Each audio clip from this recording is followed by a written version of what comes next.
Muy buenas tardes. Sí, se escucha, parece.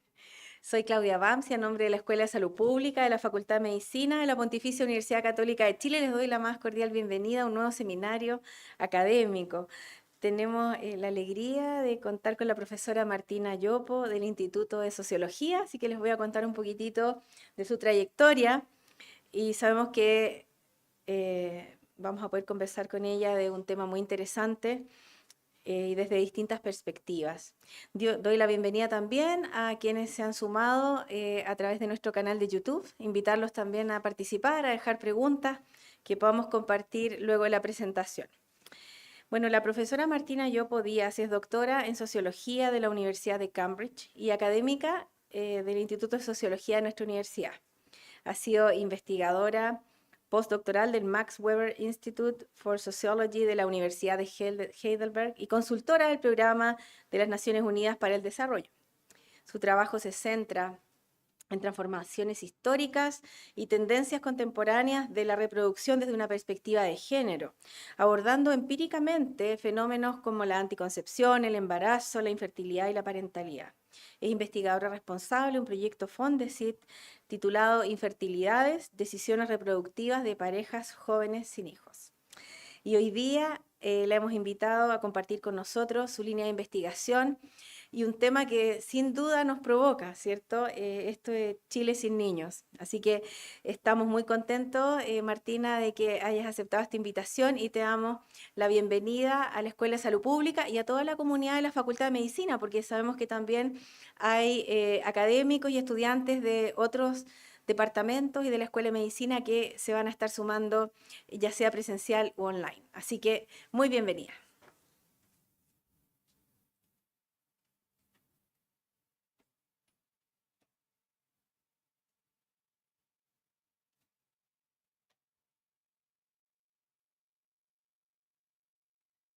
¿Se escucha? Sí. Bueno, muy buenas tardes. Muchas gracias por la invitación. Estoy muy contenta de estar acá con ustedes hoy día para presentarles parte de mi trabajo y reflexiones en torno a uno de los principales desafíos demográficos que está enfrentando el país, que tiene que ver con el profundo descenso de la natalidad. Como se comentaba, yo soy socióloga. Y llevo muchos años trabajando sobre nuevas tendencias reproductivas en la sociedad chilena, por supuesto desde una perspectiva de las ciencias sociales y del género, así que estoy muy interesada también de poder conversar y discutir ideas e interpretaciones con ustedes que trabajan más del ámbito de la medicina y la salud pública, así que también estaré muy contenta e interesada de escuchar sus preguntas y comentarios. Esta presentación se titula Chile sin niños, causas y consecuencias de la baja natalidad.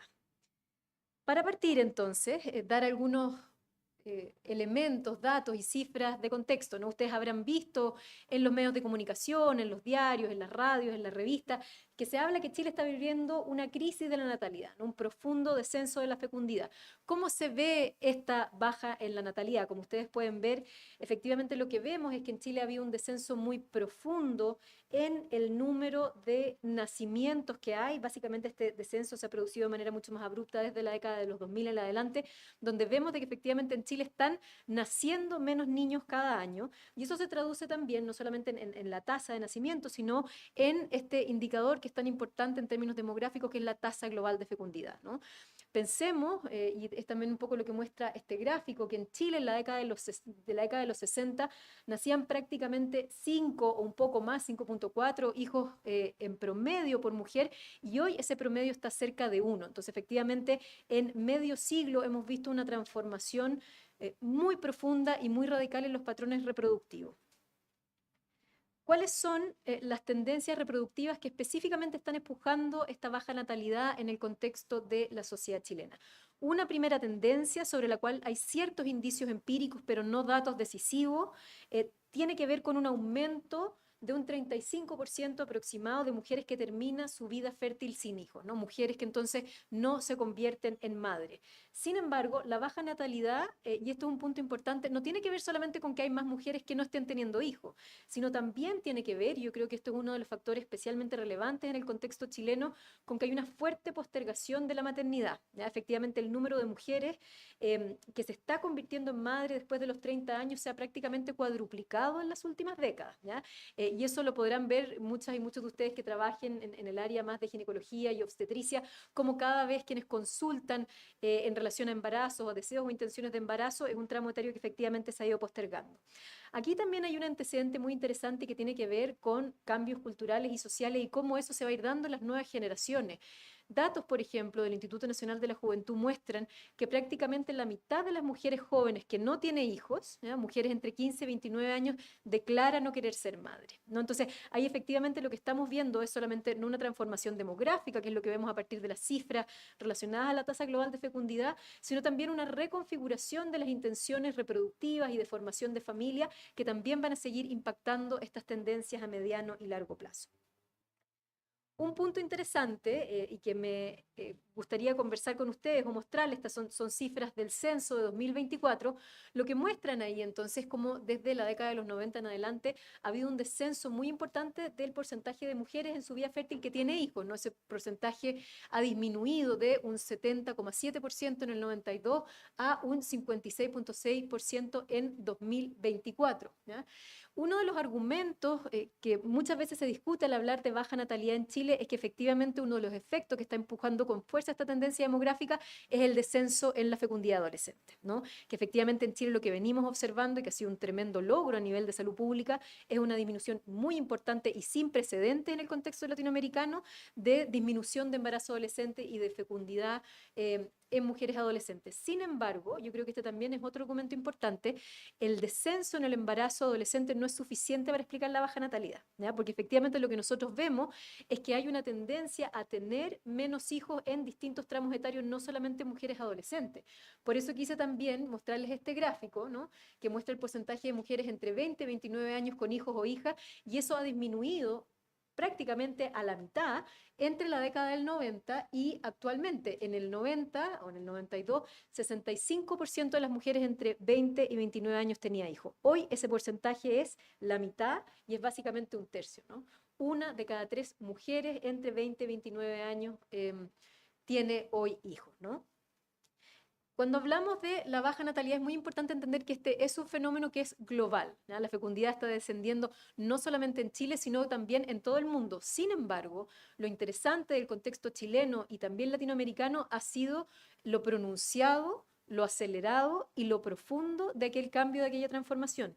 América Latina ha tenido el descenso en la fecundidad más acelerado a nivel mundial y dentro de ese contexto Chile hoy tiene la menor tasa global de fecundidad, que es lo que les voy a mostrar acá. Datos actualizados del Instituto Nacional de Estadística muestran que hoy en Chile la tasa global de fecundidad es de 1,03 hijos por mujer, ¿ya? No sé si ustedes están familiarizados o no con este lenguaje y las derivadas empíricas de esta tasa global de fecundidad, pero efectivamente el nivel reproductivo que nosotros necesitamos para mantener el nivel de población estable es de 2,1. Entonces hoy estamos muy por debajo de esa tasa global de fecundidad y no solamente eso, sino que hoy Chile tiene una de las tasas globales de fecundidad más bajas a nivel mundial. Piensen solamente esto, Chile hoy tiene una tasa global de fecundidad más baja que Japón, que es uno de los países que históricamente ha tenido niveles de fecundidad muy bajos y que ha tenido décadas de políticas públicas y de una preocupación a nivel país por efectivamente esta baja fecundidad, porque como vamos a ver, es un fenómeno que tiene profundas implicancias para el desarrollo y sostenibilidad de las sociedades. Yo me he interesado en la baja natalidad, no porque sea demógrafa, como yo les contaba, yo de hecho soy socióloga, pero yo en los últimos 10 años he estado trabajando sobre distintas tendencias reproductivas en la sociedad chilena, ¿no? Una de estas investigaciones tiene que ver con cambios en la transición a la maternidad en Chile, donde conversé con mujeres de distintas generaciones para entender cómo había cambiado, se había transformado el proceso de convertirse en madre. Una encuesta también sobre futuros reproductivos en mujeres jóvenes, que fue una encuesta que hicimos con 1.000 mujeres universitarias en conjunto con la Facultad de Medicina de la Universidad Diego Portales. También he estado estudiando algo que para mí ha sido absolutamente fascinante, que es la experiencia de vasectomía en hombres. Probablemente muchas y muchos de ustedes lo saben, pero en Chile las vasectomías han aumentado 887% en la última década. Entonces, claro, la prevalencia sigue siendo baja si lo comparamos con países europeos o países como Dinamarca, donde la prevalencia de la vasectomía como método anticonceptivo es muy alto, pero efectivamente algo está pasando en Chile con la reproducción, que estamos viendo transformaciones muy profundas, no solamente en la tendencia de tener o no tener hijos, sino que también en métodos anticonceptivos y otros fenómenos. Y el último proyecto, que es el proyecto en el que estoy trabajando ahora, es un proyecto donde de alguna manera estoy explorando las intenciones y prácticas reproductivas de parejas jóvenes sin hijos, y ahí por supuesto tratando de entender experiencias de infertilidad, pero también, y es un concepto que les voy a presentar un poco más adelante, esta idea de distintas condiciones sociales que hoy hacen difícil el formar familia, ¿no? Que es un poco la tesis que yo he venido trabajando. Una vez entonces que hemos discutido este diagnóstico, que ya más o menos tenemos una impresión común sobre qué es lo que está pasando con la fecundidad y la reproducción en la sociedad chilena, bueno, la pregunta siguiente es, ¿por qué está ocurriendo esto, no? ¿Cuáles son las causas de la baja natalidad en Chile? Ahí, por supuesto, vemos que uno de los fenómenos que ha sido más importantes o más significativo ha sido el aumento de uso anticonceptivo y el mayor control sobre el embarazo, ¿no? Eso se refleja muy bien en la gráfica que yo les entrego ahí, donde se ve, por ejemplo, que hay un cambio bastante simultáneo entre un aumento en el uso de métodos anticonceptivos y a la vez un descenso, entonces, tanto en el número de hijos como embarazos no planificados.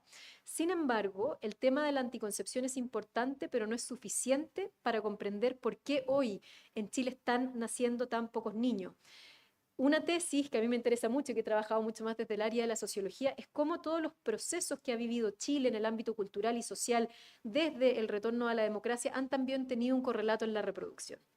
Si ustedes se acuerdan, al terminar la dictadura y al comenzar la democracia en Chile a comienzos de la década de los 90, Chile tenía prácticamente un 40% de población viviendo en pobreza. En una década, ese 40% de pobreza se redujo a un 10%, o sea, hubo un proceso muy masivo y muy acelerado de disminución de la pobreza y movilidad social.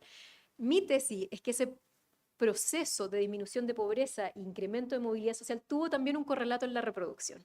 Es decir, si tú quieres salir de la pobreza, si tú quieres ser de clase media, si tú quieres que tus hijos tengan una mejor vida, entonces tienes que tener pocos hijos y tenerlos más tarde en la vida, ¿no? Entonces a mí me parece que ese también es un aspecto importante. Por supuesto que esto también tiene que ver con una transformación importante en torno a los roles de género y la incorporación masiva que han tenido las mujeres tanto en la educación superior como en el mercado laboral.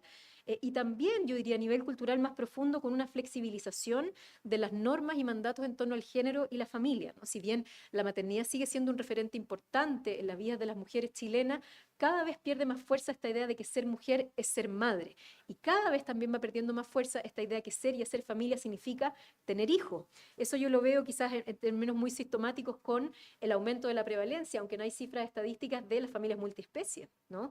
Que uno pudiese decir que es algo anecdótico, pero es algo que empieza a ser cada vez más prevalente. Familias que deciden formarse al margen de los hijos humanos y que en cambio tienen entonces perros e hijos a partir de los cuales redefinen los roles de familia y de filiación.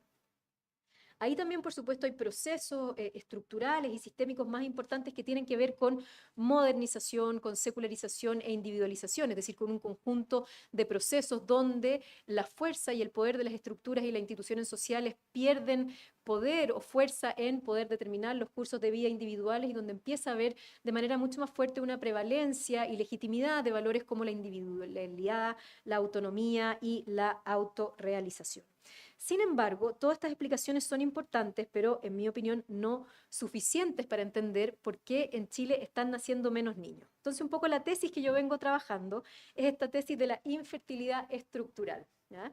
No sé si a alguno de ustedes les ha tocado escuchar esto, que ha salido harto en los medios, porque a mí me parece un concepto que es muy interesante. A ustedes, por supuesto, viniendo del ámbito de la salud pública y la medicina, les podrá parecer muy poco ortodoxo hablar de infertilidad estructural, porque la definición clásica de infertilidad, ¿no? Según la Organización Mundial de la Salud, es la imposibilidad para lograr un embarazo después de 12 meses de actividad sexual regular sin ninguna protección. Sin embargo, en este contexto de baja natalidad y en el contexto de todas estas investigaciones donde me ha tocado hablar con hombres y mujeres, sus deseos, aspiraciones y posibilidades de formar familia, me empecé a hacer la pregunta de si es que la fertilidad o la capacidad de reproducirse es algo que solamente está determinado fisiológicamente por el cuerpo o también tiene determinantes sociales y estructurales.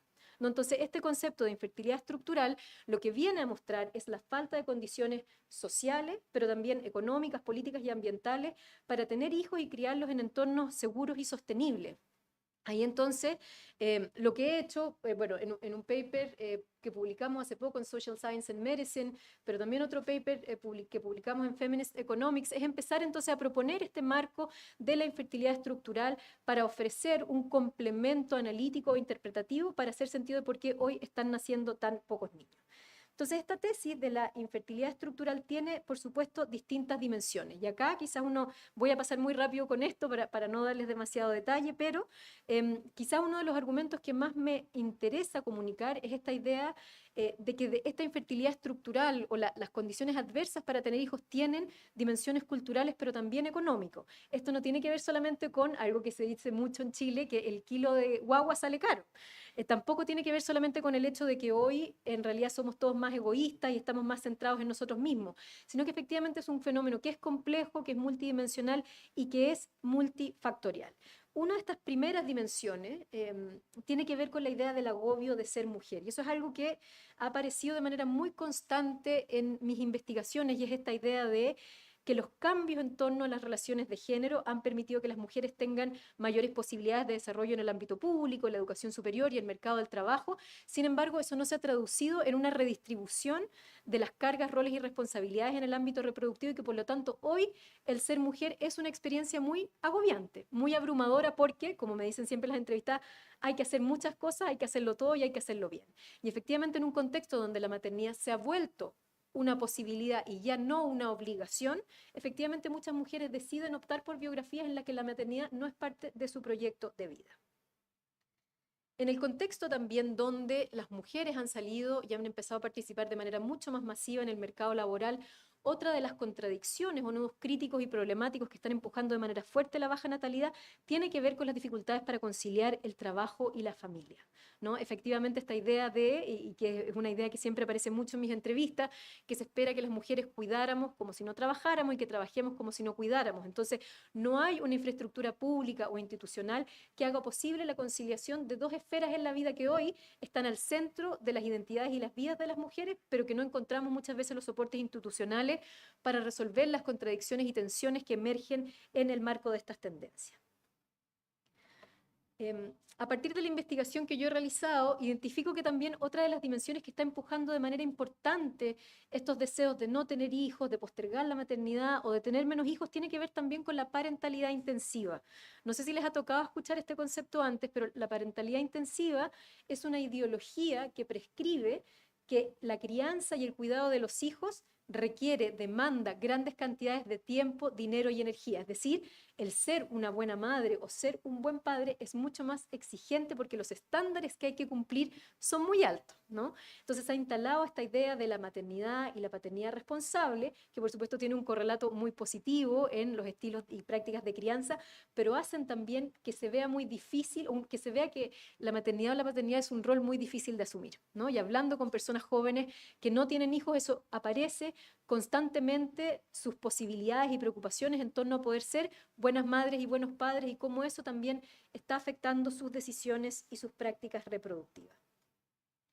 Otra dimensión tiene que ver también con la pobreza de tiempo, ¿ya? Específicamente en un contexto donde han aumentado los requisitos de la parentalidad, ¿no? Esta idea de que hoy es necesario, es importante pasar tiempo de calidad con los hijos, nuestras sociedades y nuestras vidas están organizadas de una manera donde cada vez tenemos menos tiempo, ¿no? Y esta idea de que hay que correr de la casa al trabajo y del trabajo a la casa, entonces es la idea de que hoy no tenemos suficiente tiempo para dedicar a la crianza y al cuidado de los hijos y esa es también otra de las dimensiones que está impactando de manera fuerte las intenciones y prácticas reproductivas de las nuevas generaciones. Otro punto, y que yo creo que es particularmente crítico y relevante en el caso de Chile, tiene que ver con las desigualdades de género. Este punto puede parecer muy contraintuitivo, ¿no? Porque uno diría, ¿por qué las desigualdades de género son hoy una barrera para la reproducción cuando hoy tenemos mucho más equidad de género de lo que teníamos antes, ¿no?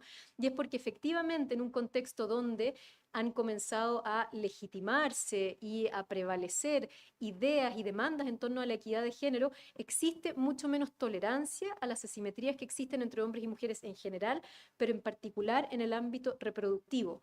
Hoy hay muchas mujeres que no es necesariamente no tengan el deseo o el proyecto de ser madres, sin embargo que no están dispuestas a tener que llevarse la gran mayoría de las cargas y los costos que están asociados a la reproducción social.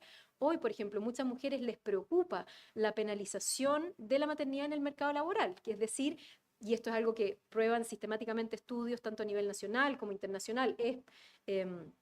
por cierto, parte, por ejemplo, de la investigación a partir de la cual Claudia Goldin ganó el Premio Nobel de Economía, que esta idea de que las mujeres sufren una fuerte penalización en el mercado laboral al momento de ser madres, es decir, se las contrata menos, tienen menos posibilidades de ascenso, se les disminuye su salario, y eso tiene un impacto sobre su autonomía económica presente, pero también en el futuro pensando en la acumulación de fondos de pensiones para su vejez. Entonces yo creo que el hecho de que no haya corresponsabilidad, o sobre todo que el ámbito reproductivo siga estando estructurado en torno a fuertes desigualdades de género, es también uno de los factores que hoy está empujando y reconfigurando de manera importante las intenciones y prácticas reproductivas de las generaciones más jóvenes. Otro tema, por supuesto, tiene que ver con el aumento de los costos de vida, ¿no? Particularmente en un contexto de precarización de la seguridad social, donde efectivamente no es el Estado el que se encarga de garantizar servicios de salud, educación y vivienda de calidad. Hoy los padres tienen, quienes ya tienen hijos o quienes están pensando en tenerlos, tienen la preocupación sobre qué posibilidades voy a tener yo de mandar a mi hija o a mi hijo a una buena escuela o a un buen colegio, qué posibilidades voy a tener yo de pagar una consulta privada al médico para que puedan atenderlo o atenderla de manera oportuna cuando haya necesidad, qué posibilidades voy a tener yo de pagar o arrendar una vivienda en un contexto seguro para que mi hijo o hija pueda salir a jugar, ¿no? Entonces, efectivamente, el tema de que los costos de vida y sobre todo los costos de vida vinculados a servicios básicos hoy sean tan caros y tan privativos es también una de las razones que está empujando o reconfigurando las intenciones y prácticas reproductivas de las generaciones más jóvenes. Hay otro tema que también emerge con fuerza, tiene que ver con la falta de apoyos para la crianza, ¿no? Y eso se vincula con otros temas en base a los cuales hemos estado conversando, como por ejemplo, no solamente los aumentos de los costos de vida, sino también las desigualdades de género y también otros factores que tienen que ver con el hecho de que efectivamente hay poco apoyo para criar y para cuidar, ¿no? Efectivamente el apoyo de la institucionalidad no es mucho y los apoyos que tradicionalmente existían en el contexto chileno y latinoamericano, que eran familias extensas, otras manos para cuidar que estaban en los hogares extendidos, es cada vez una realidad empírica que es menos común para las mujeres y hombres que tienen hijos. ¿Por qué? Porque las familias están disminuyendo, porque hoy hay muchas mujeres que tienen que seguir trabajando después de la edad de jubilación, porque antes esas tías, primas que estaban en la casa para ayudar con el cuidado, hoy también están trabajando. Entonces, efectivamente, también hay una erosión importante de los apoyos para la crianza. Una de las últimas dimensiones de esta infertilidad estructural que yo he estado trabajando para poder entender o al menos ofrecer una alternativa explicativa para hacer sentido de la baja natalidad en Chile tiene que ver con los miedos en torno al futuro, ¿ya? Y ahí la diferencia, y es interesante, ¿no? Porque cuando yo presento esto, muchas personas me dicen, bueno, pero hay personas que les tocó tener hijos en la Segunda Guerra Mundial, hay personas que les tocó tener hijos, ¿no? Con la crisis nuclear. Y efectivamente siempre hemos tenido crisis que impactan la reproducción, pero nunca antes en la historia de la humanidad habíamos enfrentado esas crisis con tantas posibilidades de elegir sobre nuestros proyectos reproductivos, ¿no? Con tantas posibilidades de decidir si nos embarazamos, cuándo nos embarazamos y cuántas veces en la vida nos queremos embarazar. Y en estos miedos en torno al futuro es muy interesante porque también no hay un miedo único, sino que hay una pluralidad de miedo y una configuración de futuros distópicos que disuaden muchas veces a los hombres y mujeres jóvenes de tener hijos. Ahí aparece, por ejemplo, el tema de los conflictos bélicos, muchas veces también, específicamente en el caso de las mujeres, el tema del auge de la ultraderecha, pero yo diría que lo que emerge con más fuerza es esta crisis climática, ¿no? Y ahí la relación entre reproducción y crisis climática es interesante por dos sentidos. Jóvenes, hombres y mujeres que no quieren tener hijos porque sienten que el tener hijos va a contribuir a una sobrepoblación del planeta, a una sobreexplotación de los recursos naturales y a un consumo y erosión de las condiciones de vida en común, pero también hombres y mujeres que están decidiendo no tener hijos por lo que se llama ecoansiedad, es decir, esta ansiedad que genera pensar que sus hijos se van a crear en un mundo, criar en un mundo que es ambientalmente poco sostenible, ¿no? Entonces, efectivamente, esto es también un aspecto que está impactando de manera fuerte las intenciones y las prácticas reproductivas. Bueno, hasta ahora hemos estado hablando entonces un poco del panorama de la baja natalidad en Chile. Yo les he dado algunas claves interpretativas de, bueno, por qué está pasando esto hoy día, no solamente en la sociedad chilena, sino también en el mundo. Hablemos ahora de las consecuencias, ¿no? Y eso también me parece un punto importante, porque una de las preguntas que me hacen con frecuencia es, bueno, ¿y por qué esto es un problema? ¿No? Si efectivamente llevamos años de demografía y teorías malthusianas diciendo que efectivamente el crecimiento exponencial de la población es un riesgo para la sostenibilidad de la especie humana en el planeta, porque efectivamente la baja natalidad muchas veces puede ser interpretada también como una consecuencia de mayor autonomía reproductiva. Entonces, ¿por qué esto es un problema? Y es un problema porque efectivamente la baja natalidad o una natalidad tan baja como a los niveles a la que la tenemos hoy día en Chile tiene un impacto directo sobre el envejecimiento y decrecimiento de la población. Y eso supone desafíos demográficos muy importantes para la sostenibilidad de las sociedades y los sistemas sociales a largo plazo, ¿ya? Este envejecimiento y decrecimiento de la población también pone una presión tremenda sobre sistemas sociales clave, que van desde el cuidado a la salud, desde la educación al trabajo, desde la economía a las pensiones. Pensemos solamente, por ejemplo, en el ámbito del cuidado. Los cuidados hoy de niños, de personas enfermas, de personas con discapacidad, de personas mayores, es un ámbito que en Chile está muy privatizado y feminizado. ¿Qué quiere decir eso? Que en general son las familias que de manera privada resuelven las necesidades de cuidado de sus propias familias, pero además es una carga que recae generalmente sobre las mujeres y sobre todo las mujeres de nuevas generaciones. Ya estamos empezando a ver en Chile muchas familias que no tienen nuevas generaciones para satisfacer sus necesidades de cuidado. ¿Quién los va a cuidar en la vejez? Entonces, esto es un desafío que estamos enfrentando hoy día, porque uno de los aspectos que tenemos que pensar es que la organización de todos los sistemas sociales clave está basada en el principio de que van a haber nuevas generaciones que reemplacen a las generaciones anteriores. Y hoy ese es un principio demográfico que está puesto en entredicho a partir de los patrones reproductivos que tenemos actualmente y que está generando profundos desafíos a nivel de la sociedad. Sin embargo, un argumento que a mí también me interesa compartir con ustedes y que creo que es importante enfatizar, tiene que ver con que la baja natalidad no es solamente un problema, sino que también puede generar oportunidades. Sin embargo, esas oportunidades no van a venir dadas sistémicamente, hay que identificarlas y hay que saber aprovecharlas, y por eso es importante empezar a tener estas conversaciones. Puede ser entonces, por ejemplo, que una disminución de la demanda en los sistemas educativos y en los sistemas de salud pueda traducirse entonces no solamente en una mejor cobertura, sino también en un mejoramiento de calidad. Puede ser también, por ejemplo, de que pueda generar nuevas formas de inclusión. Sin embargo, estas oportunidades que pueden venir aparejadas a la baja natalidad no se van a resolver por sí mismas. Por eso es importante que todos nuestros distintos ámbitos, salud, educación, trabajo, economía, pensiones, entonces empecemos a pensar en este fenómeno, cómo nos va a impactar y cómo podemos hacer para minimizar los impactos negativos y poder capitalizar los impactos positivos que esto pueda tener. ¿Tiene la baja natalidad beneficios medioambientales? Yo creo que ese es un punto que es bastante crítico, ¿no? Efectivamente, uno pudiese pensar que tener una menor cantidad de humanos genera una menor huella de carbono en el planeta y efectivamente puede contribuir a una mayor sostenibilidad ambiental. Si bien ese es un principio que teóricamente hace sentido, en la práctica hace menos sentido. ¿Por qué? Porque efectivamente los países en los que está decreciendo la natalidad tienden a ser países muy desarrollados donde el consumo, ¿no? En general y la huella de carbono es mucho más alta, ¿no? Y también tiene el riesgo de que efectivamente este argumento, ¿no?, de la baja natalidad como un beneficio medioambiental puede muchas veces caer en prácticas ecofascistas, ¿no? Efectivamente, que es restringir la autonomía reproductiva de ciertas poblaciones con la finalidad de lograr ciertos logros o beneficios medioambientales. Entonces, mi respuesta a eso no es ni sí ni no, sino que de alguna manera aportar aristas y puntos que son importantes a considerar en el debate. Entonces, la pregunta del millón es, ¿qué hacemos entonces para enfrentar la baja natalidad, ¿no?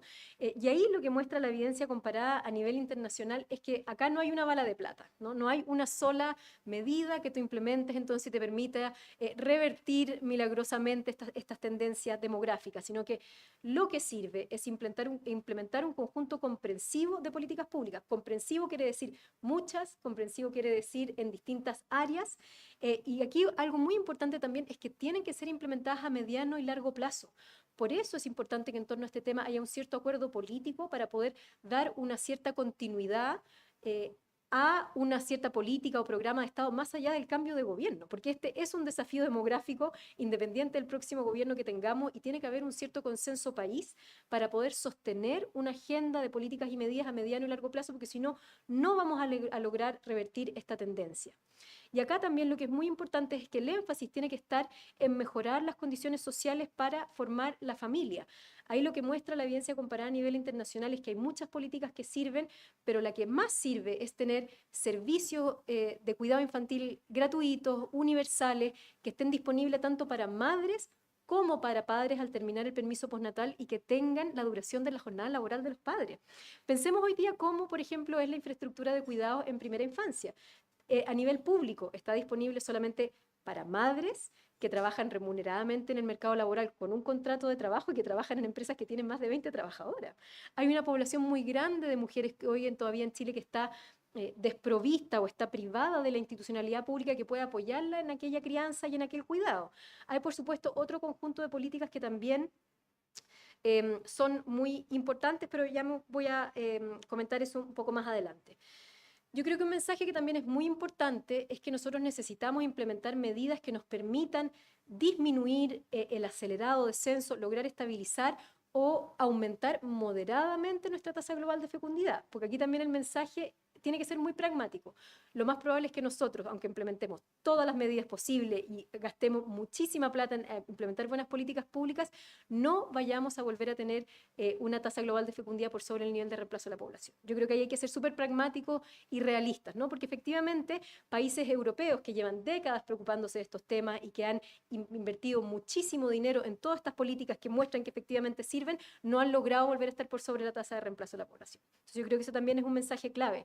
Entonces, junto con focalizarnos en la tasa de natalidad misma, al mismo tiempo lo que tenemos que hacer es empezar a adaptar nuestros sistemas sociales clave a una realidad demográfica que llegó para quedarse. No es lo uno o lo otro, no es preocupémonos de generar las condiciones para que las personas puedan tener hijos, sino que al mismo tiempo que hacemos eso, tenemos que empezar a adaptar todos nuestros sistemas sociales claves, de la educación, al trabajo, economía, pensiones, cuidado y salud, a una realidad demográfica que llegó para quedarse, que es una población decreciente, más disminuida, envejecida, ¿no? Entonces, esto yo creo que es un mensaje, ¿no? Que las medidas tienen que ir un poco por ambos lados. Pongo aquí de alguna manera también como pregunta si la migración es una solución viable, ¿no? Porque efectivamente cuando se discute generalmente sobre la baja en la natalidad y lo que muestra la evidencia comparada a nivel internacional es que generalmente la migración es una de las formas en las que uno puede hacer crecer la población no a través de nacimiento, sino que a través de un flujo, ¿no? De personas y de capital humano. Eso es una medida que se ha implementado, por ejemplo, mucho en países de nivel de desarrollo alto, específicamente en Europa. Sin embargo, yo creo que la experiencia chilena también es que la migración es una solución viable en términos demográficos, pero que también genera un conjunto de otras tensiones y desafíos a nivel social y cultural, ¿no? Que yo creo que es un poco lo que nos ha tocado ver en Chile en los últimos años. Entonces, yo creo que si la migración se plantea como una solución, hay que conjuntamente generar un conjunto de políticas que permitan una buena inserción y que de alguna manera permitan romper con todas estas otras tensiones sociales y culturales que la migración genera, porque efectivamente la convivencia intercultural es desafío, ¿no? Yo creo que la evidencia comparada a nivel internacional también muestra eso. Sin embargo, ese punto es muy interesante porque hoy día, no sé si ustedes conocen esa cifra, pero es bastante clara, digamos. Hoy en Chile, 1 de cada 5 niños que nace es de madre migrante. En el norte del país, en las regiones de Antofagasta y Tarapacá, es 1 de cada 2. ¿Ya? Entonces, efectivamente, lo que estamos viviendo es un cambio en los patrones reproductivos, donde vemos que las mujeres migrantes tienden a tener una fecundidad más alta, pero ojo, eso tampoco es una inversión a largo plazo, porque lo que muestra la evidencia comparada a nivel internacional es que las mujeres que tienen origen migrante a lo largo de las generaciones tienden a asimilar los comportamientos reproductivos de las sociedades de origen. Entonces, no pensemos que con esto tampoco vamos a solucionar nuestro problema, pero es algo que hoy en Chile está generando muchas tensiones, sobre todo porque la legislación que tenemos en Chile significa que hoy los niños que nacen en Chile madre migrante son chilenos, ¿no? Pero ahí se están generando un conjunto de disputas y tensiones a nivel cultural que creo que es muy importante atender y mirar. Entonces, lo que hablábamos antes, ¿no? ¿Qué políticas públicas sirven? Ahí, como yo les decía, lo más importante es este servicio de cuidado infantil de calidad, universal y gratuito. Y ahí yo creo que otro punto que es muy importante tiene que ver con el tema de que haya un permiso postnatal para madres y para padres, ¿ya? Uno de los factores, como yo les mostraba antes, que está empujando de manera fuerte la transformación de las conductas reproductivas en Chile hacia tener menos hijos, postergar la maternidad o no decidir no tener hijos, es la falta de corresponsabilidad. Entonces, si bien nosotros no le podemos pedir a una política pública que se haga cargo de cambios culturales, sí podemos pedir que empiece a hacer cambios que permitan avanzar en esa dirección. Entonces, hoy el permiso postnatal en Chile es de 5 días para los padres. Si nosotros queremos que los padres se involucren más y de alguna manera contribuir a romper estas desigualdades de género en el ámbito reproductivo, necesitamos dar las posibilidades institucionales para que los hombres que quieran involucrarse puedan involucrarse más. Entonces ahí el tema de la corresponsabilidad y de aumentar el permiso postnatal para los padres es fundamental. Yo creo que otro mensaje importante que me interesa compartir con ustedes es esta idea de que no todas las políticas públicas sirven, ¿ya? Y este yo creo que es un mensaje bien claro. Por ejemplo, los bonos económicos no son políticas efectivas porque lo que ha mostrado la evidencia comparada a nivel internacional es que tienen un impacto, pero es un impacto muy a corto plazo. Es decir, que no permite revertir a mediano y largo plazo estas tendencias reproductivas a nivel demográfico. Y también, y es un poco la otra cara de la moneda, es que muchas veces también los bonos económicos generan incentivos perversos para la reproducción en aquellas poblaciones que son más vulnerables, porque están más deprivadas económicamente, mujeres vulnerables o mujeres jóvenes. De hecho, hay cierta evidencia estadística que sugiere, por ejemplo, de que en Rusia políticas pronatalistas muy agresivas que entregan beneficios económicos se han traducido en un aumento del embarazo adolescente, ¿no? Entonces, hay que ser muy cuidadoso con los efectos que las políticas que implementamos pueden tener. Y nuevamente, también lo que conversábamos antes, no todas las políticas públicas deben enfocarse en fomentar la natalidad, ¿no? Si nosotros pensamos que uno de los grandes desafíos que la baja natalidad supone en el contexto del decrecimiento y envejecimiento de la población es que vamos a tener una población económicamente activa más restringida, pensemos entonces cómo podemos aumentar nuestra población económicamente activa y miremos la tasa de participación laboral de las mujeres en Chile, que sigue siendo hasta el día de hoy una de las más bajas de la OECD y una de las más bajas de América Latina. Entonces, si nos preocupa nuestra sostenibilidad económica como sociedad a mediano y largo plazo, generemos entonces las condiciones para que las mujeres puedan incorporarse de manera más permanente y más estable en el mercado laboral. Yo creo que ahí hay una brecha importante donde se puede crecer sin necesariamente transformar las tendencias reproductivas en torno al nacimiento. Para ir cerrando, quisiera compartir una reflexión que tiene que ver con el hecho de cómo las sociedades deciden abordar el desafío de la baja natalidad o el descenso de la fecundidad. Tiene implicancias muy importantes para los derechos humanos, para la justicia social y la autonomía reproductiva.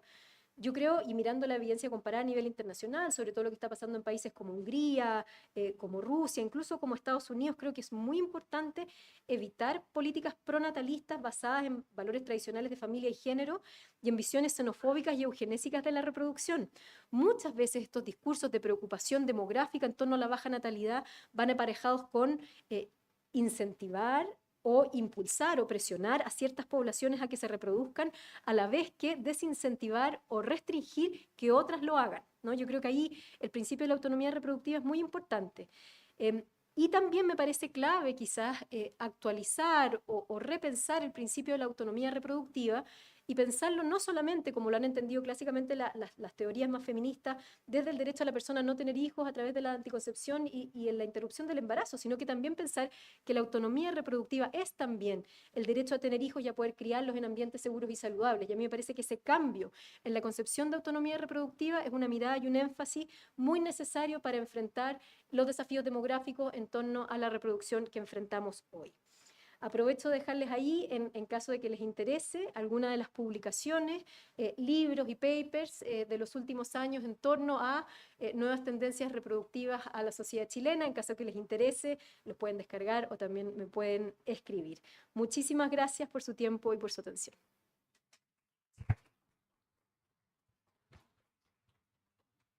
No, muchísimas gracias, Martina. Qué tremendo. Yo creo que estamos un poco impactados de toda la evidencia y gracias por el esfuerzo de condensarlo para que podamos ahora, ¿cierto?, abrir preguntas, comentarios con la audiencia. Tenemos otro micrófono, te vamos a pedir que tú te quedes ahí para que se escuche y que quienes nos están siguiendo por YouTube también puedan escucharte bien. Así que abrimos preguntas.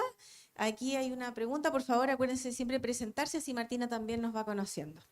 Hola Martina, muchas gracias por la presentación, súper interesante. Fernando Boblete de la Escuela de Salud Pública. Yo no me dedico a este tema, así que solo voy a preguntar de la duda que me surge. pensando en políticas que puedan intervenir, ¿cierto?, en el fenómeno, y que obviamente que para implementar políticas, ojalá hay que tener súper claro cuáles son los principales factores, ¿no?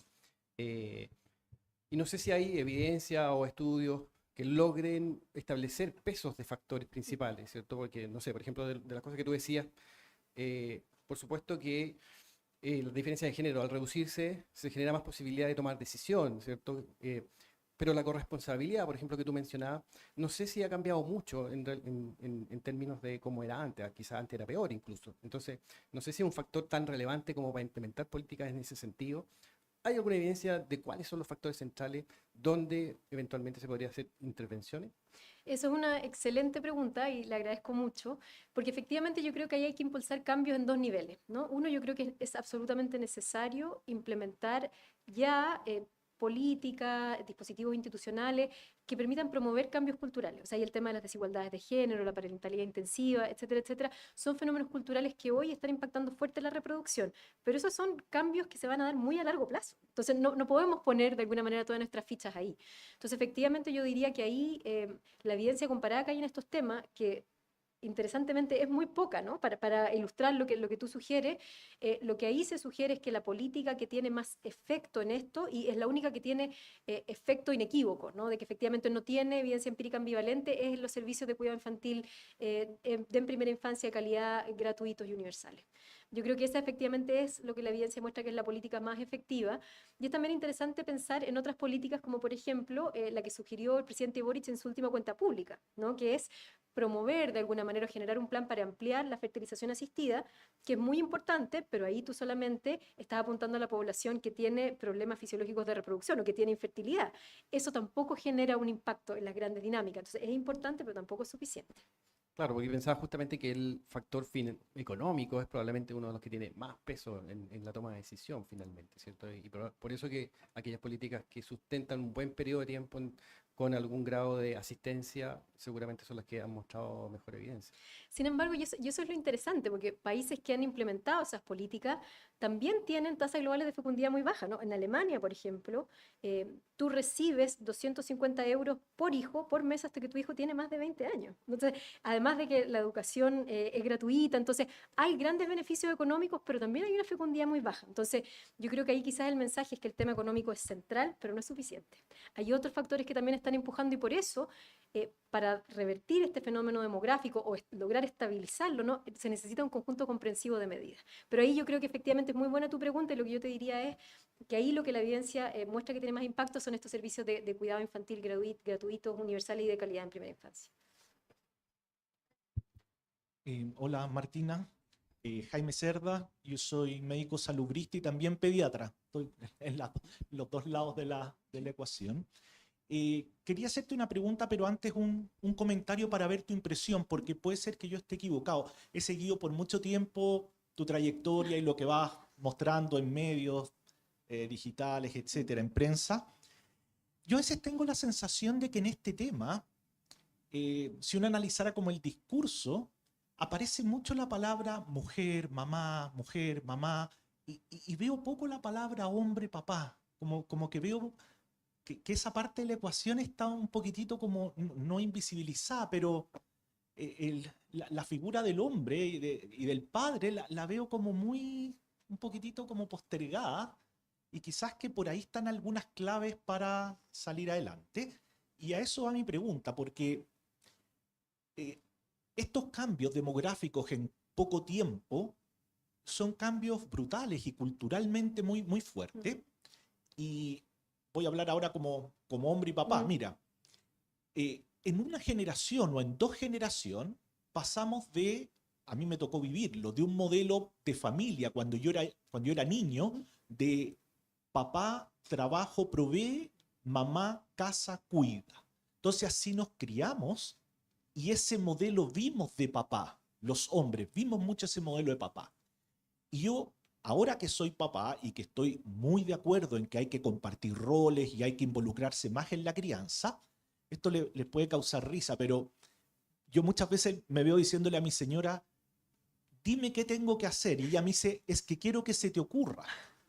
Entonces, mi respuesta es, está muy bien y se me tiene que ocurrir, pero ¿Cómo poder reaccionar frente a realidades donde somos hombres padres que tuvimos modelos de padres y modelos de madre que nos formaron en algo tan distinto? Por ende, no es una excusa, pero no se nos ocurre. Como que necesitamos que nos hagan como un coaching para que se nos ocurra. Esto que puede sonar un poco a caricatura, pienso que también quizás falta un poco más de diálogo, de expectativas, de redefinir roles, pero explicitar esos roles, porque en la mera voluntad a veces las cosas no son tan obvias. Eso. Te agradezco mucho esa pregunta y es un tema que a mí me interesa mucho, ¿no? Y esto porque cada vez que hablamos de la baja natalidad, el descenso en la fecundidad, hablamos de mujeres y no hablamos de hombres, porque hasta como lo sabemos hoy día, gran parte de la reproducción sigue siendo heterosexual sin asistencia, entonces los hombres son la mitad de la ecuación y es muy importante. Parte de esa preocupación fue la que me llevó a mí a hacer este estudio, que fue un estudio cualitativo muy pequeño, pero absolutamente interesante y significativo, con hombres jóvenes que no tenían hijos y que se habían hecho la vasectomía porque no querían ser padres. Y ahí efectivamente aparecen muchas cosas, como hedonismo en torno a la vida sexual y a los proyectos de vida, pero aparece también esta idea de que no hay referentes positivos de cómo ser un buen padre, ¿no? Y esos referentes no están ni en la propia familia, ni en los compañeros de trabajo, ni en el espacio público. Entonces yo creo que ahí efectivamente también hay que dar una conversación de qué posibilidades culturales, sociales, institucionales le estamos dando a los hombres que efectivamente quieren involucrarse más. Que nuevamente no son todos, yo creo que ahí hay un cambio que se inicia, pero pensemos por ejemplo que en Chile, hasta antes de la implementación de la ley de deudores de pensiones de alimentos, había más de 83% de deuda, 83% de hombres que tenían que pagar pensión de alimentos no pagaban. Entonces, efectivamente, ahí hay muchos hombres que efectivamente tienen un rol secundario y que les complica cambiarlo, pero hay muchos otros hombres que también están cambiando, pero no encuentran los soportes o los referentes para poder llevar esos cambios. Yo creo que una cita de esas entrevistas, que yo siempre la repito porque me parece súper interesante, es un hombre que me decía, ¿no? Si es que ya no solamente se espera que tú pagues la consulta del doctor cuando tienes hijos, ahora también se espera que tú lleves a tu hijo al doctor, que un poco ilustra lo mismo que tú comentabas, ¿no? Entonces también esta idea de que hoy los padres se sienten mucho más desafiados en su rol. Hoy día se está esperando mucho más de ellos, de que no solamente paguen, sino que también acompañen, críen, cuiden, aconsejen, y muchos hombres que se sienten desafiados en sus posibilidades, como yo decía, subjetivas, institucionales, pero también culturales de ser padre. Entonces, yo creo que es una conversación que hay que dar y que hay que empezar a abrir de manera súper importante. Grabamos la semana pasada un programa que organiza 13C Cable y la Universidad Católica que se llama Hablemos de Chile. Ahí vamos a hablar de tener hijos y ahí va a salir mucho la conversación sobre padres. Pero muchas gracias por la pregunta, es un tema muy interesante. Hola, buenas tardes. Yo soy Gonzalo Valdivia, soy integrante de la Escuela de Salud Pública. Yo me dedico a temas de salud pública con énfasis en el adulto, pero con mucha inquietud también en lo que tú estás planteando. Y además, sin perjuicio que no esté dedicado al tema de adulto, las consecuencias en salud pública que significa este cambio de la conducta reproductiva, introduce también un elemento importante en lo que es la salud del niño que nace con una madre que tiene más años, más expuesta a factores de riesgo. Entonces, desde el punto de vista de la salud materno-infantil, tiene implicancia relevante y también para las crónicas, porque las condiciones de nacimiento de esos chicos determinan que tengan más riesgo de las enfermedades que a mí me preocupan. Entonces, te sigo con mucha atención. Me gusta también que introduzca el concepto de natalidad, porque yo cuando trato estos temas con los estudiantes y los colegas, la natalidad es un indicador que da cuenta de la conducta reproductiva de la sociedad y por lo tanto recoge la inquietud de mi colega que está aquí adelante, con la cual yo me siento muy bien representado también. Te quería hacer una pregunta y también en un ambiente de confianza plantearte una inquietud que me quedó de tu presentación. Parto por ella, digamos. Yo decía, bueno, ¿cuál es el valor social que hoy día en Chile tiene un adulto mayor? Si tuviéramos aquí un grupo, un colectivo para hacer alguna pregunta, yo creo que podríamos inferir que globalmente vamos a dirigirnos a apreciar el rol del adulto en términos de su aporte en una sociedad, más allá de todas las singularidades que pueda tener. Pero ¿cuál es el rol, cuál es el valor social que se le percibe hoy día a un niño en la sociedad que estamos viviendo? Tiendo a pensar que debe ser interesante reflexionar, ¿ah? Que todo apunta desde el punto de vista de la evidencia, aunque no es una cosa mecanística, es decir, que quizás se ha perdido un poco la intención de valorar adecuadamente cuál es el aporte que tiene un niño, digamos, y más bien estamos viendo cuáles son los costos de tener un niño en la sociedad y en el planeta que estamos viviendo. Te quería pedir una reflexión al respecto. Y lo segundo es, ¿cómo ves tú la conducta? Porque te has metido en el tema, evidentemente, en tu lenguaje se percibe. ¿Cuál es la conducta que tienen los sistemas de salud frente a esta problemática?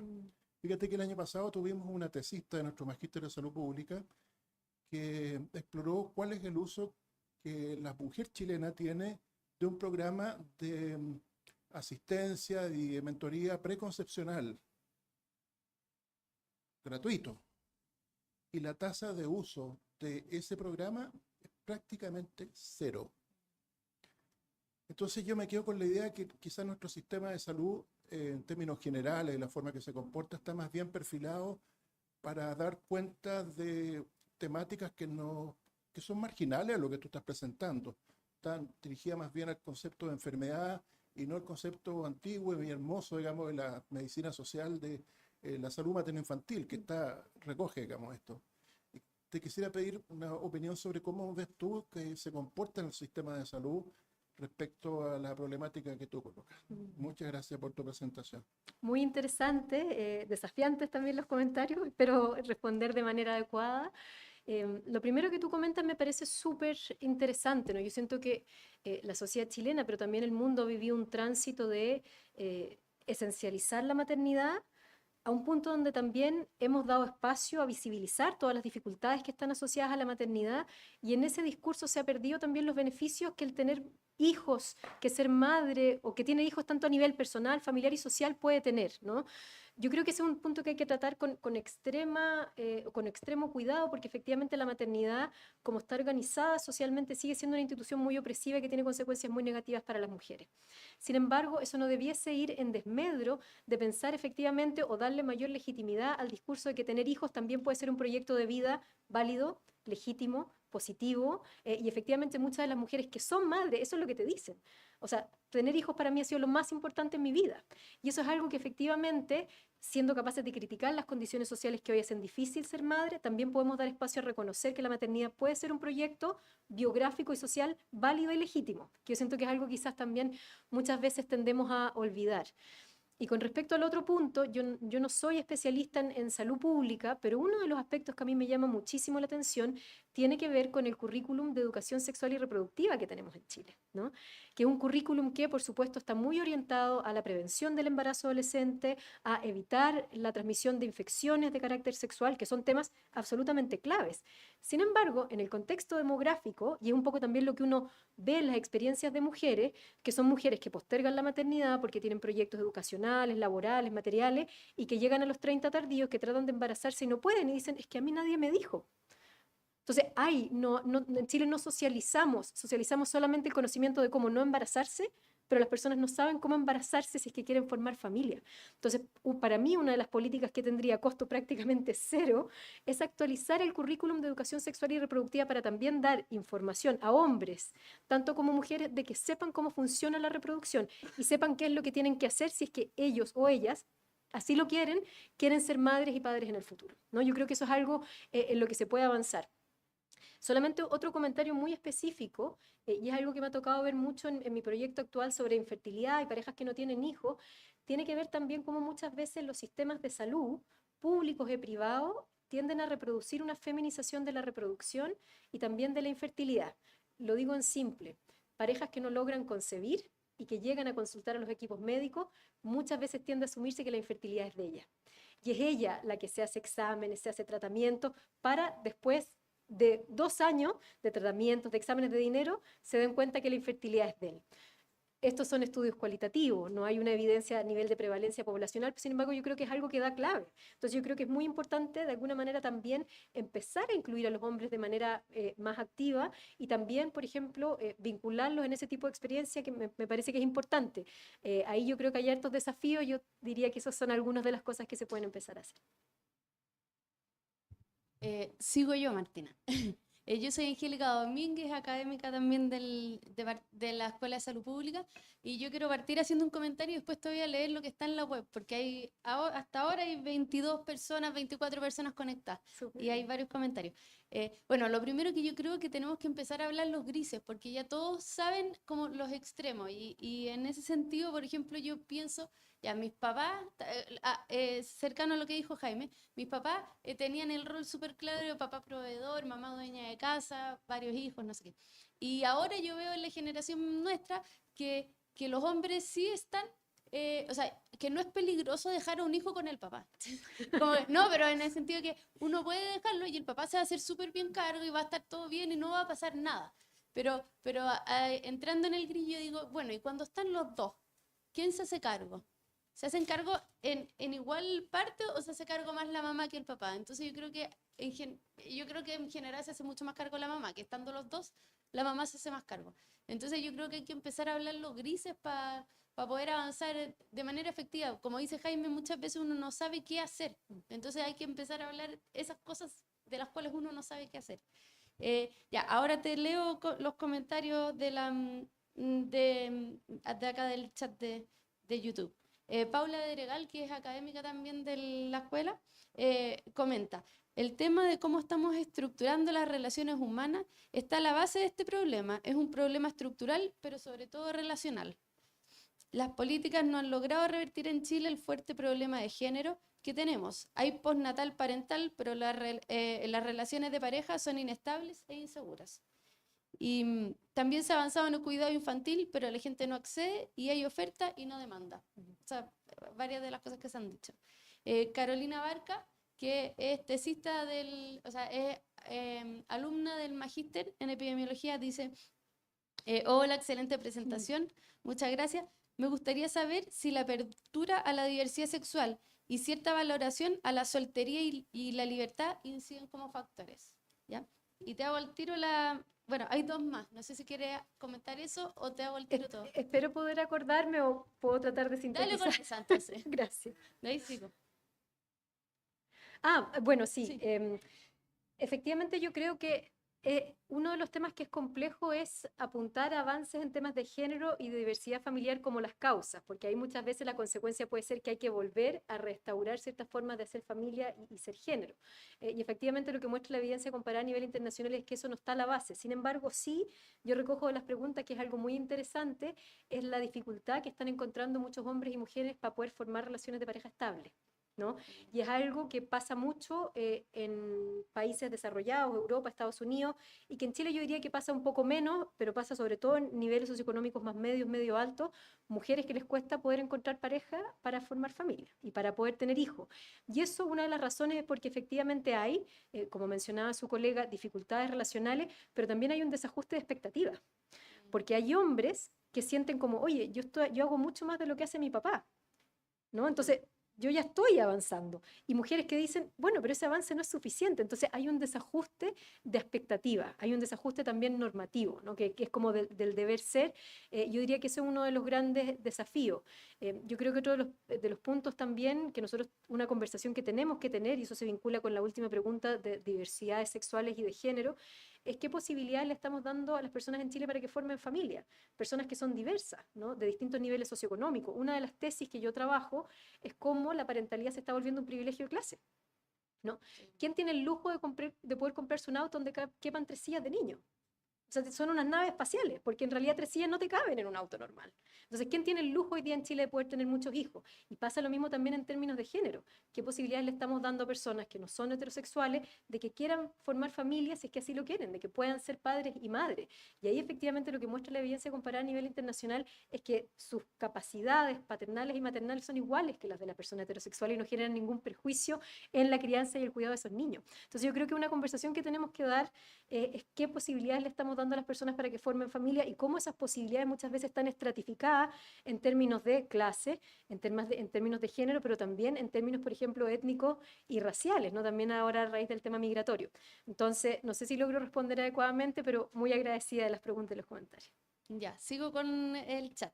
Paola Casanelo, ella también es académica de la Facultad de Medicina, trabaja más en los temas como de recién nacido, cosas más epigenéticas, pero ella comenta, se ha estudiado el efecto de incentivos económicos sobre la tasa de natalidad en países con desarrollo económico más parecido a Chile, como otros países latinoamericanos, y dice, sospecho que los efectos de los incentivos económicos en Europa no necesariamente se reproducen en otros países con mayor desigualdad como en Chile. ¿Puedo contestar eso? Sí. Porque es súper preciso y me parece una pregunta que es clave y efectivamente lo interesante de este fenómeno es que si bien hay evidencia comparada a nivel internacional, son de países de ingreso alto y Chile es uno de los países que está liderando esta segunda transición demográfica en términos reproductivos en países de ingreso medio. Entonces efectivamente muchas veces no conocemos el efecto que estas políticas tienen en países, por ejemplo, de ingreso medio que tienen otros niveles de ingreso, de desarrollo, de Producto Interno Bruto per cápita y efectivamente esa es evidencia que hay que empezar a generar porque efectivamente ahí puede ser que se den diferencias.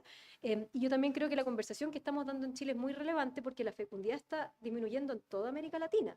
O sea, en Chile tenemos 1,03, pero en Uruguay tienen solamente un poquito más. En Colombia ya están por bajo el 1,1. Entonces, estas conversaciones que estamos teniendo acá son conversaciones que estamos empezando a tener en Chile, pero que aplican mucho al continente latinoamericano, donde al igual que nosotros, históricamente el problema que hemos tenido es que teníamos fecundidades muy numerosas y muy tempranas.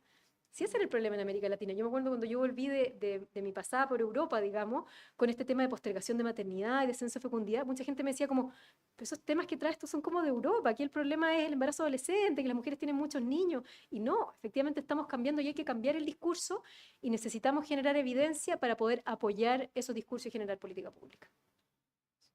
Marisa Torres, académica también de la Escuela de Salud Pública. Muchas gracias por la presentación, muy interesante. ¿Hay estudios que exploren y difundan sobre la felicidad de ser padre y cómo el serlo motiva el crecimiento de los padres y de la familia? El rol de la adopción, esta es otra pregunta pero de ella misma, el rol de la adopción en la sociedad también da muchas luces sobre la riqueza de la paternidad en la sociedad y la gratuidad del cuidado intergeneracional. El temor, la incertidumbre y la falta de apoyo que perciben muchos jóvenes les impide ver lo maravilloso que es el desafío de ser padre. Yo creo que ese es un punto muy interesante y es lo que conversábamos antes. Yo creo que nosotros tenemos que ser capaces de hacer dos cosas simultáneamente. Por un lado, reconocer las limitaciones estructurales para la reproducción social que hay hoy día.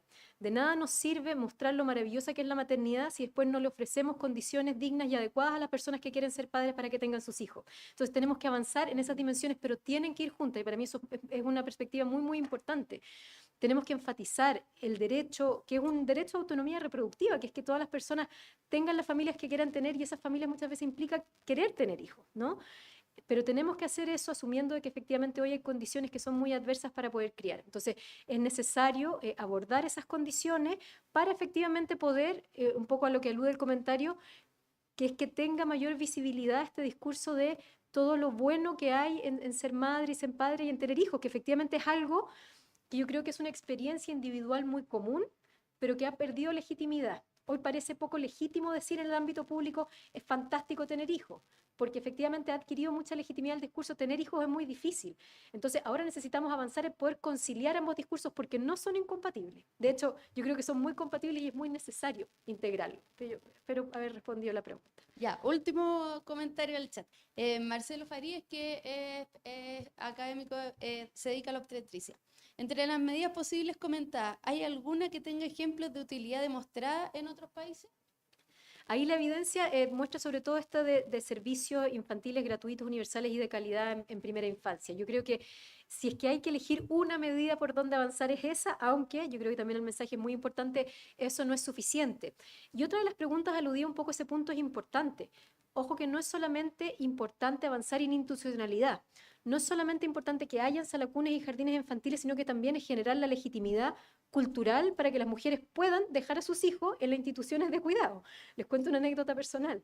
Yo tengo una hija que va a cumplir 2 años, chiquitita, y va a la salacuna ahí en San Joaquín, donde yo trabajo. Un día iba terminando una reunión a las 5, cerrando el computador, corriendo a buscarla, y una mujer me ve, que estaba ahí también en el instituto, me ve y me dice, ¿tan tarde que se va yendo? Y le digo, sí, es que voy a buscar a mi hija. Ah, tiene botada su hija, ¿no? Entonces, eso no es solamente porque me haya pasado a mí, probablemente a muchas de ustedes que tienen hijos les ha pasado lo mismo. Tenemos que empezar a generar referentes culturales positivos que permitan que las mujeres trabajadoras dejen a su hijo, que eso no signifique una sanción social, de que haya una valoración. Entonces, junto con generar, y yo creo que eso es algo bien transversal a las distintas medidas que hemos estado conversando, junto con generar los dispositivos institucionales, hay que generar los soportes culturales que apoyen que las personas puedan usar esa institucionalidad. Lo mismo pasa con el permiso postnatal parental.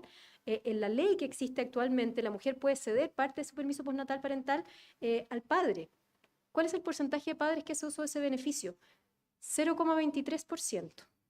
Y esa cifra habla no solamente de que los padres no se quieren involucrar, que es un problema tradicional que hemos tenido en Chile, sino que hay padres que se quieren involucrar, pero la institucionalidad les permite tomar días quitándoselos de la madre, o sea, no tienen permiso exclusivo, y además muchos hombres enfrentan barreras relacionales, muchos hombres que enfrentan prejuicios y estereotipos en el mercado del trabajo como, ¿por qué ellos se van a quedar, o sea, ¿para qué te vas a quedar en la casa? Esas cosas de mujer. Entonces, tenemos que avanzar en lo cultural y en lo institucional de manera paralela.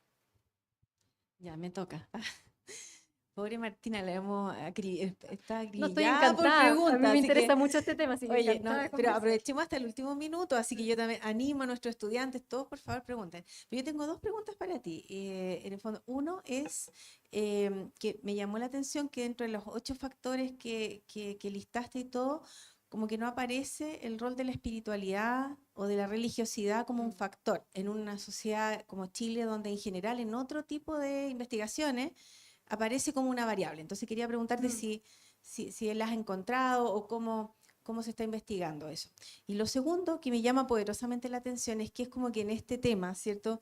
Tú nos presentas una realidad como que ya se instaló, y yo digo, ¿en qué minuto de la película como que no lo vimos venir? Entonces parece que ahora ya es una crisis, así como que explotó y ahora se empieza a discutir con la intensidad, ¿cierto? De que entonces no sé si es que esto fue tan rápido, esta transición, que en el mundo, por lo menos en Latinoamérica, se pasó desde que no, esto no es un problema, hasta que ahora reventó como problema, ¿te fijas? Y cómo en ese sentido tú ves que el Estado y la intersectorialidad está consciente de esta urgencia. Nosotros tenemos temas en paralelo donde en realidad estamos todo el tiempo tratando de instalar de que hay una urgencia. La pandemia de salud mental, la pandemia de enfermedades crónicas, y decimos una urgencia, pero es como un discurso que de pronto está en la superficie, pero en las estructuras, en las decisiones, en los presupuestos, en el forzar a que el intersector como sociedad completa se haga cargo, finalmente no llega. Entonces, me llama mucho la atención, te fijas, como tú que lo has venido mirando en el fondo, uno dice, ¿cómo llegamos así a ver esto? Es como que te está pasando la película aceleradamente y no logramos actuar antes.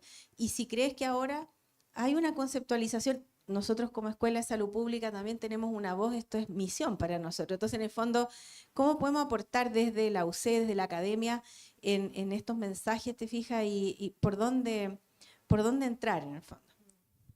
Muchas gracias por las preguntas, muy interesantes. La primera efectivamente es un fenómeno muy interesante que tiene que ver con la relación entre religión y reproducción, ¿no? Yo creo que efectivamente es un fenómeno bien interesante. En una de las diapositivas al comienzo yo ponía someramente, pero estaba ahí incluido el tema de la secularización, de que efectivamente la secularización y la disminución en prevalencia de religiosidad es un fenómeno que también incide en la baja natalidad, porque hay estudios que demuestran una correlación entre religiosidad y reproducción, o sea, las personas que son religiosas y que practican la religión de alguna manera como parte de sus vidas cotidianas tienden a tener familias más grandes.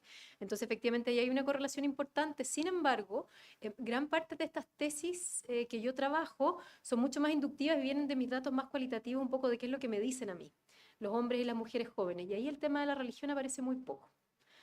Pero eso no quiere decir que no sea relevante en términos poblacionales y estadísticos, porque efectivamente ahí hay una correlación entre religión y reproducción. La otra pregunta a mí me parece muy clave, y efectivamente esta idea de no lo vimos venir, ¿no? Que es una idea, un concepto que se hizo muy famoso en relación al estallido social. O sea, de un día para otro teníamos un estallido social y nadie lo vio venir. Quienes hacemos investigación sí lo vimos venir. Y un poco yo creo que ese es el mensaje también de que dijeron muchos colegas y colegas que trabajan en temas más políticos, de desigualdad, que datos sobre esto había. tesis había. El problema es que estas tesis no se escuchaban desde el mundo público, desde el mundo de la política, y que no se retomaban y no se canalizaban, o no se les daba el peso y el mérito que requerían. Yo vengo trabajando este tema hace 10 años. Y recién al fines del año pasado o este año, esto se instaló como un tema relevante, como yo les contaba anecdóticamente. O sea, hace 5 años a mí mucha gente en Chile me decía, ¿por qué trabajas esto? Si estos son temas de Europa, aquí la realidad es otra, hace 5 años. Entonces, efectivamente, yo creo que lo importante es que el mundo público tenga un diálogo mucho más fluido con la academia, con quienes estamos produciendo datos e investigación para dar cuenta de estos fenómenos, pero también yo creo que alude a un fenómeno más profundo que tiene que ver con la planificación y el funcionamiento del Estado. O sea, hoy la política vive en el tiempo presente, vive en las contingencias de los titulares de las noticias y no tenemos la capacidad de sentarnos y tener acuerdos mínimos de planificación para los grandes desafíos que estamos enfrentando como país. Entonces yo creo que también ahí hay un mensaje importante para el mundo político, que es que hay que sentarse en la mesa, hay que tener ciertos acuerdos básicos porque hay que acordar agendas para poder abordar los grandes desafíos que estamos enfrentando como país, uno de los cuales es este, ¿no? Pero ahí hay mucho por hacer. Hola Martina, gracias. Paola Viviani, también académica de la Escuela de Salud Pública. Te quería preguntar, claramente las mujeres estamos siendo cada vez madres más viejas, por lo tanto nuestros óvulos de peor calidad, etcétera. Entonces tengo la idea, cuéntame tú, te quiero preguntarte dos cosas. Por un lado tengo la sensación de que la distancia entre embarazos y embarazos de término o niños nacidos vivos empieza a ser cada vez más amplia, digamos, cada vez más abortos naturales, por un lado porque estamos más viejas para ser madres y por otro lado porque hay más tratamientos de fertilidad también ahora y que en muchos casos no resulta, o sea, es prueba y error, digamos, hasta que resulte. Entonces siento que esta distancia entre embarazos y niños nacidos empieza a ampliarse con la modernidad. Y por otro lado, quiero preguntarte si de eso has estudiado, ¿sabes algo? Y por otro lado, quiero preguntarte cómo esto se correlaciona con las políticas de aborto de los distintos países. En nuestra propia trayectoria de Chile, o comparado con otros países donde hay libre aborto o donde no hay aborto, y cómo ha cambiado en nuestro propio país ahora con aborto bajo 3 causales, etcétera. ¿Cuál es la correlación que has podido ver tú con las políticas en torno al aborto? Ese es un súper buen punto, ambos. Yo diría que lo primero, y ahí yo diría que ustedes son más expertas y expertos que yo, pero efectivamente la postergación de la maternidad yo creo que es una realidad que volvió para quedarse. Yo creo que nosotros no vamos a tener mujeres que quieran ser mamá a principios de los 20, a los 25. Hoy las mujeres, y eso lo vimos un poco en la encuesta que nosotros hicimos, la mayor cantidad de las mujeres quiere ser madre a los 30. Y ahí es cuando empieza a pensar en la maternidad, no es que ahí se queda embarazada y tiene un hijo. Entonces, esa es una realidad que llegó para quedarse, tiene muchos beneficios también. O sea, son mujeres que eligen la maternidad como proyecto, de que se enfrentan al proyecto de formar familia, habiendo acumulado más capital humano. O sea, no es todo malo, o sea, hay muchas cosas buenas detrás de la postergación de la maternidad, pero es una realidad que llegó para quedarse y efectivamente ahí lo que muestra la evidencia médica es que los embarazos a una edad mayor tienen mayores riesgos. Entonces, lo importante ahí es prevenir, es informar, es de alguna manera proteger, y yo siento que ahí la institucionalidad de salud pública está poco preparada, porque nuevamente el gran paradigma de salud pública en el ámbito reproductivo está orientado a embarazo adolescente y prevención de infecciones de transmisión sexual. Entonces, yo creo que ahí hay una adaptación importante que hay que hacer. El tema de la relación entre baja natalidad y el aborto es súper importante, porque es un tema que surge y es una inquietud muy razonable que emerge. ¿Es la baja natalidad producto de aumento de abortos, por ejemplo, por avances en proyectos de ley? Yo no conozco evidencia en ningún país del mundo donde se haya mostrado una relación positiva entre aumento de aborto y disminución de natalidad. O sea, como que el aborto de alguna manera esté produciendo la baja natalidad, porque lo que muestran los estudios de aborto, que yo no he realizado y en los que yo no soy experta, es que lo que cambia al momento de legalizar el aborto no es la cantidad de abortos que se realizan, sino que las condiciones en las que esos abortos son realizados. Entonces, por eso la política no genera un aumento significativo en niveles reproductivos que puedan tener un impacto en la tasa global de fecundidad. No hay estudios para el caso de Chile que estén haciendo esa asociación, quizás sería algo interesante demostrar, pero mi experiencia y la evidencia internacional que yo he revisado muestra que ahí no hay ninguna relación demostrada estadística o empíricamente. Martina, me va a permitir, si no alcanza el tiempo, otra pregunta. Me cuesta un poco explicarlo, pero me interesa mucho el tema del rol de papá y mamá, de padre y madre, que tiene que ver obviamente con un tema muy fuertemente cultural. Y al tener un componente cultural, da espacio a mejoras, por decirlo así. El ejemplo que tú ponías, ya no solo pago la consulta, sino que voy. Eso es algo que yo aprendo y que puedo incorporarlo y que después se va a transformar en un hábito y que en generaciones no lo vamos a cuestionar.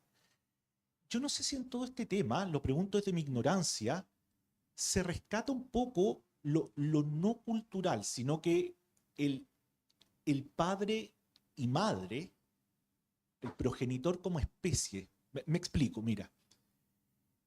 Por ejemplo, yo lo veía en pediatría. El hecho de que una mujer tuvo en su vientre, gestó a este hijo 9 meses y que muchas de ellas después lo nutrieron, genera cierto apego, cierto vínculo que un padre, por muy entusiasmado que esté, no va a lograr. Entonces, mi pregunta apunta a esto en términos muy concretos y no quiero caricaturizarlo, pero a veces yo siento que en esto de asumir nuevos roles los padres, una posición muy extrema apunta casi como a la igualdad. Pero ¿dónde queda el respetar la condición de padre y madre que también viene dada biológicamente? No sé si me explico. Sí, absolutamente, y creo que es un punto súper interesante. Sí, perdón, pero querías terminar, sí. Que me acordé a raíz de la pregunta Angélica, porque ella decía, ¿qué pasa cuando estamos los dos? O sea, culturalmente la respuesta es, bueno, ambos estamos preparados y deberíamos hacernos cargo de cuidar ese niño. Pero si ese niño, sobre todo si es muy pequeñito, manifestar una preferencia por uno de los dos, esa preferencia puede ser casi instintiva y a veces es hacia la mamá por este apego fuerte que existe entre madre e hijo.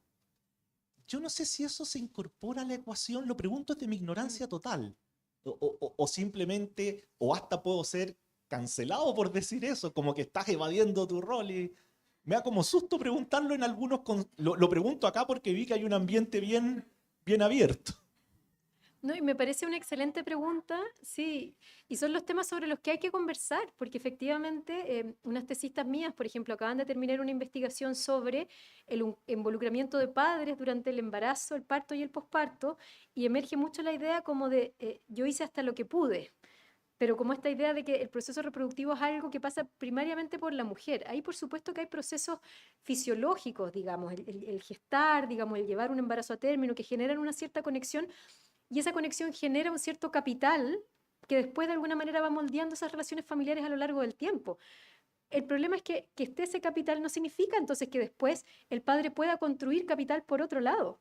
Si esa es la idea, no significa anular ese capital o decir la mujer no debiese gestar porque esa es la base de las desigualdades de género, pero asumir que existiendo ese vínculo de origen, que existe evidencia empírica un poco ambivalente sobre el peso que darle, pero donde se reconoce que hay un rol, ¿cómo entonces se puede involucrar a los padres para que construyan su propio capital? ¿No? Y pasa mucho con la lactancia, por ejemplo, ¿no? Está esta idea muy instalada de que el postnatal debe ser para la mujer y no para el hombre porque las mujeres dan pecho, digamos, o están a cargo de la lactancia. Pero todas quienes hemos participado en la lactancia sabemos que la lactancia es algo mucho más complejo, ¿no? La lactancia implica dar de mamar, pero implica que muchas veces muchas mujeres no dan de mamar, sino que dan otro tipo de lactancia. Hay un conjunto de procedimientos que hay que hacer en torno a la lactancia donde también el padre se puede involucrar si es que la pareja así lo quiere, ¿no? Entonces yo creo que ahí el mensaje es, sin desconocer ese vínculo originario que existe, entender que hay muchas formas también en las que los hombres pueden generar capitales a partir de los cuales vincularse con sus hijos para no mantener esta simetría de alguna manera que existe y que viene de este vínculo primario que existe entre la madre y su hijo. Ese punto me parece muy interesante, yo creo que es una conversación que hay que dar y te agradezco la pregunta. Yo creo que también tenemos que aprender de hablar de estos temas sin prejuicio y sin estigmatizaciones. Muchas veces muchas personas que les da susto hacer preguntas o hablar de temas y lo importante es que podamos hablar muchas veces a pesar de no estar de acuerdo, ¿no? Y intercambiar datos, opiniones, experiencias. Entonces te agradezco mucho la pregunta y me parece un tema muy interesante de conversar. Queda un comentario acá. Ya, acá, el último comentario de Gabriel Mancilla, doctorante de epidemiología, dice: ser mapadres en estos tiempos es un desafío, un orgullo y un privilegio que se debe visibilizar en todas sus esferas y validar en todos los roles que ejercen hombres y mujeres. Oye, yo quería hacerte una última pregunta. Perdón, pero me quedan 5 minutos. Mujer y academia. ¿Cómo estás viendo todo este tema en nuestra propia universidad y en contextos académicos, en el fondo? Sabemos que ha habido mucho desarrollo y se está investigando las asimetrías, en el fondo el liderazgo de mujeres que impulsen y motiven a otras, pero en este tema en particular, ¿hay brechas todavía? ¿Dónde crees tú que podríamos como universidad también aportar, más allá de, obviamente, con las investigaciones está generando evidencia, pero pensando un poquito más como puertas adentro? Eso es un excelente tema y te agradezco la pregunta. Efectivamente, la academia es uno de los ámbitos de desarrollo profesional donde las mujeres tienen menos hijos. Y efectivamente en países, por ejemplo en Estados Unidos, donde existe el sistema tenure track, es decir, que uno tiene un cierto periodo de tiempo para lograr su categoría de profesor, disuade directamente a las mujeres para no tener hijos. Y uno efectivamente ve que hay mucha asimetría. Hay cifras en universidades, incluso chilenas, que muestran, por ejemplo, que al nivel de entrada hay la misma cantidad de mujeres profesoras asistentes y profesores asistentes. Sin embargo, a nivel de profesor titular, la diferencia es abismante. Y uno dice, ¿qué es lo que pasó de ese grupo donde había paridad a ese grupo donde no hay? Y efectivamente es la maternidad y la paternidad. Ahí yo diría que es súper importante el mensaje, yo lo digo para empresas, para universidades, pero para instituciones en general. Nosotros no tenemos que esperar la política pública. Nosotros no tenemos que esperar al Estado. Nosotros podemos empezar a implementar medidas que nos permitan generar las condiciones sociales para que las personas de nuestra comunidad formen las familias que quieren formar. Yo lo pienso mucho con, por ejemplo, las estudiantes de posgrado que tienen hijos y son madres. Una de las razones por las cuales las mujeres que son madres les cuesta tanto terminar los estudios de posgrado, especialmente en los doctorados, es porque no hay una institucionalidad que las apoye en los cuidados. ¿Por qué no ofrecer servicios de cuidado infantil para nuestras mujeres que se están doctorando, por ejemplo? Y ahí también, y eso es quizás una crítica que yo tengo no con la universidad en particular, sino con la institucionalidad de educación superior y más en general, es que tenemos que pasar del reconocimiento a la redistribución. O sea, no vale la pena decir con que la equidad de género es importante, incluimos a las mujeres. Hay que incluir medidas materiales, mejorar accesos a la cuna, hacer aumento de salario, proteger, dar bonos, dar incentivos. Porque eso es un debate que quizás ustedes no conocen porque es mucho de las ciencias sociales, ¿no? Pero es cuando se habla de desigualdad, ¿qué es lo importante, la redistribución o el reconocimiento? Son los dos. Yo creo que nosotros hemos avanzado mucho en reconocimiento, en el ámbito simbólico, discursivo, pero ahora hay que traducir en medidas concretas, materiales, complemento salarial, ofrecer sala cuna para, por ejemplo, otras personas de la comunidad, ofrecer servicios a la cuna para padres. ¿Por qué no ofrecerles a la cuna a los padres de nuestra comunidad? Fue un poco la sorpresa que se llevó mi esposo, que también trabaja en San Joaquín, de que él no tiene acceso a la sala cuna, la tiene a través mío. Pero si uno trabajara en la universidad, él no tiene acceso a cuidado de su hija. Entonces, son medidas que por supuesto son complejas, son desafiantes, son caras, pero quizás la invitación es adelantémonos al Estado y empecemos a implementar medidas de que generen las condiciones para que las personas de nuestra comunidad puedan formar las familias que quieren formar y apoyarlas en esos proyectos.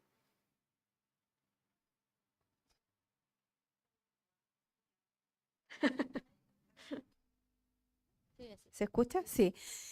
Wow, yo creo que hemos aprovechado intensamente este espacio y de verdad muchas gracias, Martina, por venir, por estar acá con la Escuela de Salud Pública, con la Facultad de Medicina. Estoy segura que vamos a seguir haciendo preguntas y en el fondo motivando estas conversaciones. Así que lo veo más bien como un punto de partida y que podamos seguir trabajando y reflexionando estos temas en conjunto. Gracias a todos los que estuvieron acá, ¿cierto? A puertas de un feriado y a los que se conectaron también a través de los medios digitales. Así que te damos un gran aplauso y muchas gracias.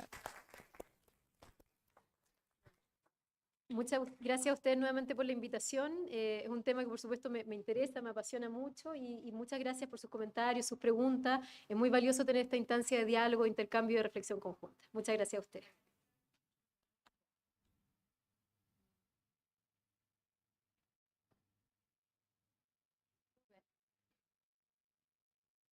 Aprovecho. Oye, acá muchos comentarios que decía, excelente presentación, me encanta.